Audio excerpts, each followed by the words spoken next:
VALIS by Philip K. Dick. So, I am something of a dickhead. I have read a number of Philip K. Dick's books, but oddly enough, I had never read this one, VALIS. And VALIS is something of a notable work in his bibliography. But like I say, I'd never read it, even though I've had it for some time now. I had never gotten around to reading it. But at long last, I decided to remedy that. I decided it was high time that I read VALIS. Now, VALIS, like I said, is something of a notable work in the overall body of work of Philip K. Dick because it is probably the most personal and intimate thing that he ever wrote, at least as far as his novels went.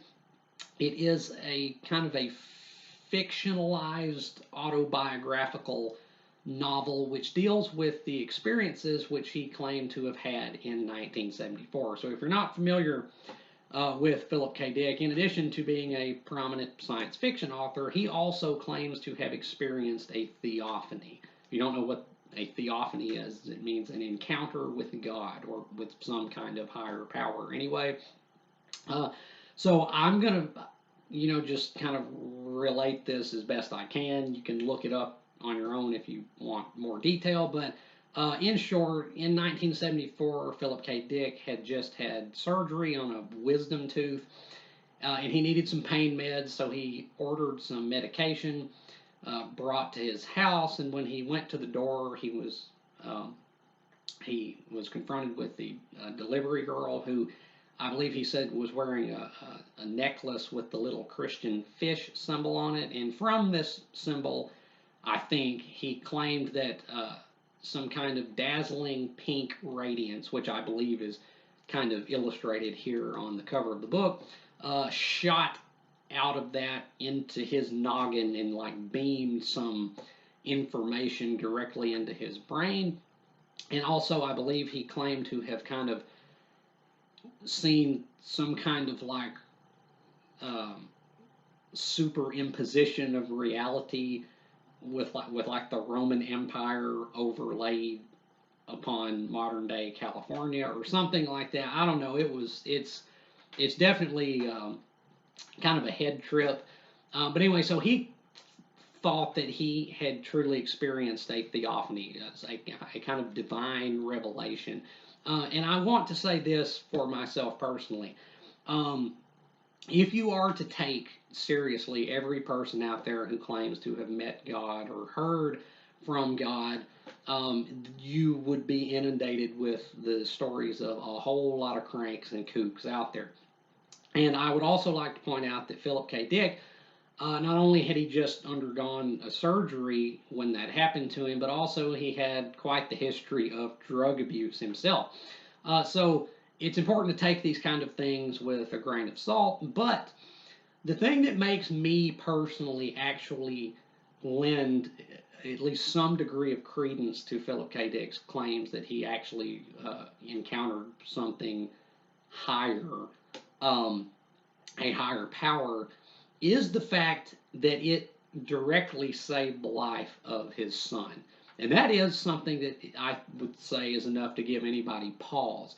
So after he got hit with the mysterious pink light and knew things that he didn't know previously and kind of saw things that he didn't see previously, I think he became very convinced that his young son, who was like a toddler, I think at that time, was dangerously ill. And so they took his son to the doctor, and the doctor was like, "There's nothing wrong with your kid. He's fine." But then Philip K. Dick was like, "There is something wrong with him. In particular, his son, as it turned out, had some kind of hernia, like a life-threatening hernia, which would have eventually killed him, I think." And Philip K. Dick, I think, knew that. He actually pinpointed exactly what the problem was. And of course, there's really no way that he could have known that, I would think. So I actually do personally lend some degree of credence to Philip K. Dick's story that he actually may have encountered um, something uh, potentially paranormal in 1974.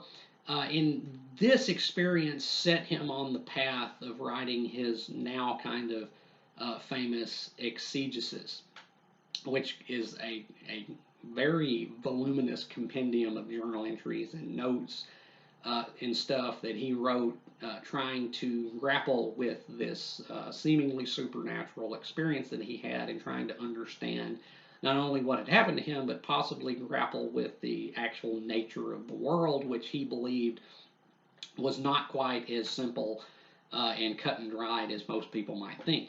And a lot of his exegesis got folded, or maybe not a lot, but some of his exegesis, because it's over 1,000 pages long, I think. It's a lot of material, but some of that got folded into this book. It's a fictionalized autobiographical novel dealing with his experiences in kind of an artistic fashion.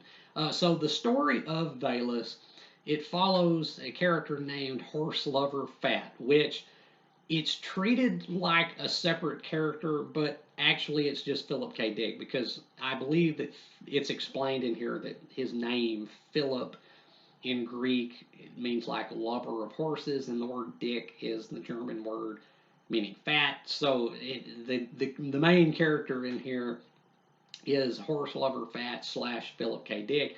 And like, even though these are treated as like separate characters, it's kind of like a split personality, alter ego kind of thing. But anyway, so Horse Lover Fat experiences basically the same thing that Philip K. Dick did. He has some seemingly supernatural information beamed into his brain from a mysterious pink light. And then a large portion of this book, actually the majority of this book, is pretty much just contending with this. And that's kind of a problem that I had with this book, is that there's not much plot here. The first half of the book, thereabout, is just basically it's just his journal entries and him grappling with the theophany that he believed that he had.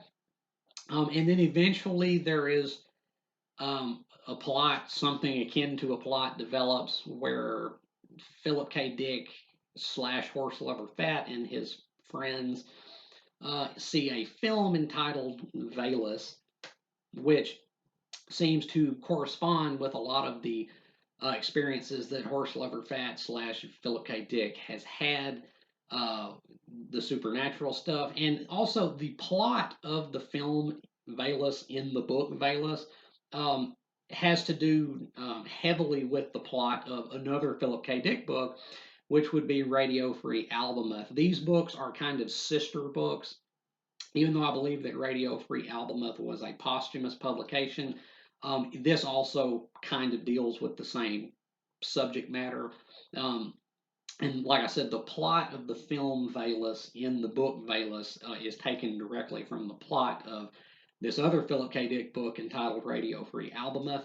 But anyway, so uh, Phil and his Phil / Horse Lover Fat and his friends are now convinced that his experiences were real, and so they eventually meet up with a rock star who is in contact with a young child named Sophia, who they believe is like the reborn savior. And then they go to meet the kid, and then it just doesn't really come to much. Like there is barely any plot to this. And at the end, it's basically just Philip K. Dick wrestling once more with the Horse Lover Fat personality, which has been created by these experiences in his own tortured psyche, his own tortured, drug abused psyche. And that's pretty much the book. So let's talk about the technical aspects of the book. So, in terms of the writing, I'm going to say this is not only probably the most personal and intimate thing that Philip K. Dick ever wrote, is also probably the most experimental. It is metafictional, I would say, because it's Philip K. Dick dealing with a fictionalized version of Philip K. Dick. It also has like footnotes at times which reference some of his own writings. It mentions lots of his other books in here, and it also the way it's written.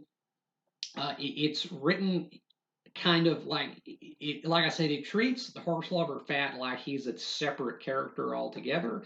But really, it's just Philip K. Dick. Even though by the end of this book, I didn't really know how that worked because it seems that Philip K. Dick and Horse Lover Fat split up at the end of the book, and Horse Lover Fat goes off to do some globe trotting, which I don't know how that works, considering that they're the same person. But whatever. Um, it reads mostly in third person up to a point anyway, but it also Philip K. Dick, like the real Philip K. Dick breaks through at times and is like, oh yeah, this is really just me all along. It like I said, I think it's pretty metafictional and it's kind of inventive in the way that it's told. So I would say that this is definitely the most experimental thing probably that he ever wrote, just in terms of how it's written. But as for the actual like sentence structure, like the actual quality of the prose, it's it's pretty standard Philip K. Dick. Philip K. Dick was not the greatest writer. I think he was a fantastic author, and I will use that distinction. He could spin a good yarn. He had some really neat ideas, but like the quality of the actual writing is not by and large gonna blow you away. I don't think. I think he got better as he went along. In fact, last year I read his last book, which was The Transmigration of Timothy Archer, and that book I will say was, I think, written a cut above his normal fare. So I think he actually improved as a writer as he went along.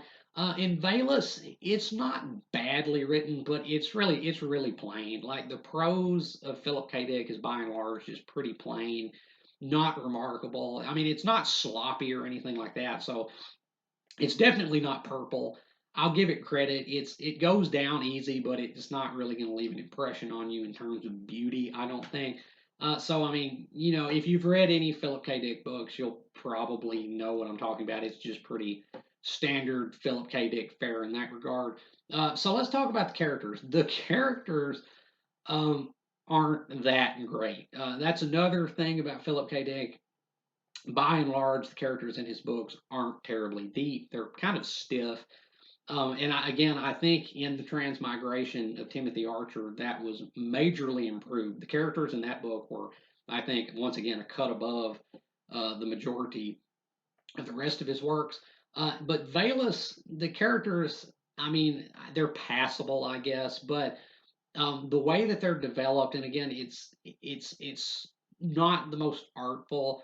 It's a whole hell of a lot of telling. Like he'll introduce these characters, and then he spends like I'll give it to him. He spends like a considerable amount of time trying to like explain the characters. But then again, that might kind of be a problem. Is that he's having to explicate the characters instead of letting their personality shine through on their own. He kind of just info dumps a lot of stuff to explain the characters, and as a result, like they do have distinct personalities because we have like a kind of doubting Thomas character, and then we have a more pious character who kind of contrast with each other in the story. But it's not the most artful development, and it's all kind of a bit stiff overall. So yeah, it's like I said, pretty standard stuff when it comes to Philip K. Dick. But now let's talk about the actual story of it because I wasn't terribly impressed. Now Valus is, like I said, a pretty notable work. It's a pretty prominent work in his overall bibliography, and a lot of fellow dickheads really hold this book in high regard. They're like this book may be, depending on who you ask, like the definitive quintessential Philip K. Dick book. I would disagree. I believe that as a statement of his beliefs, like as a personal statement, as an attempt by the author to grapple with real experiences that purportedly happened to him and try to make sense of some things, I think it's very interesting. And I did find a lot of his um, thought in this to be intriguing, very much so. But as a book, like as a work of literature, I don't think this is very good. Like there is barely anything that you could call like a plot in this. It's very very slow moving and like it feels very inconsequential. Like by the end of the book, we haven't really gone anywhere. We're kind of just back where we started. It seems like, and again, it's really just an excuse for him. Um, it's really just an excuse for him to lay out his theorizing on theological and philosophical matters, which again, you may find very interesting. I found a lot of it interesting, a lot of Gnostic thought, and a whole lot of um, kind of analysis of early Christianity, and also kind of comparative analysis between Christianity and other religions such as Buddhism and stuff. There's a Philip K. Dick was he was a very erudite man. He knew a lot of stuff about religion and philosophy. And this book, more so than any other in his bibliography, I think is where he really crammed it all in, to the detriment of whatever story this book might have told, because honestly, I didn't find it terribly compelling as a work of literature. It is at times fascinating, but it's not really engaging in a narrative capacity. And that was kind of the major issue that I had with it, is that it's a little, actually more than a little, it's quite self-indulgent, but the story is too thin to support all the pondering that it does. And so it kind of weighs it down, and it wasn't really the best overall experience that I've had of the books of his that I've read. And I think I've read like 8 or 9 of his books now. This would honestly be on the lower end of things for me. So to rate Valus by Philip K. Dick, I'm going to give it a C plus. I'm going to give Valus a C plus. If you're into theology and philosophy and like religious comparative analysis. This probably has a lot of stuff that you might find of interest that might really tickle your fancy. But if you're looking for like a really well crafted story, or a book that's really going to suck you in narratively, I don't think this is it. I don't think this is it. I would never recommend this to um, Philip K. Dick neophytes. Like if you've never read a Philip K. Dick book, do not start with this. Do not start with this. You should really probably start with like Do Androids Dream of Electric Sheep, or The Man in the High Castle, or something like that. This is for the Philip K. Dick completionists, I would say, of which I guess I am one. I mean, I'm still a fan. It's not like this book ruined Philip K. Dick for me, but for me personally, it's one of the books of his that I enjoyed the least. So yeah, for that reason, I'm going to give it a C plus. It's not bad, but it sure ain't great either. Um, so yeah, Valus gets a C plus. Have you read Valus though? If you have, let me know down in the comments what you thought about it, whether you have agreed or disagreed with any of my takes on it. And like I said, if you haven't read Valus, I would recommend this to the completionists of Philip K. Dick out there. Like if you've read other books of his and you want to keep going and you really want to go like for the deep cuts, this is probably where you want to go. But if you're just starting out, don't start with this. I don't think this would inspire any newcomer to progress and read more of his books. I think it might turn a lot of newbies off. But yeah, and as always, if you have enjoyed anything you've seen or heard here today, remember to hit that like button and subscribe. I would really appreciate it. And until next time, peace.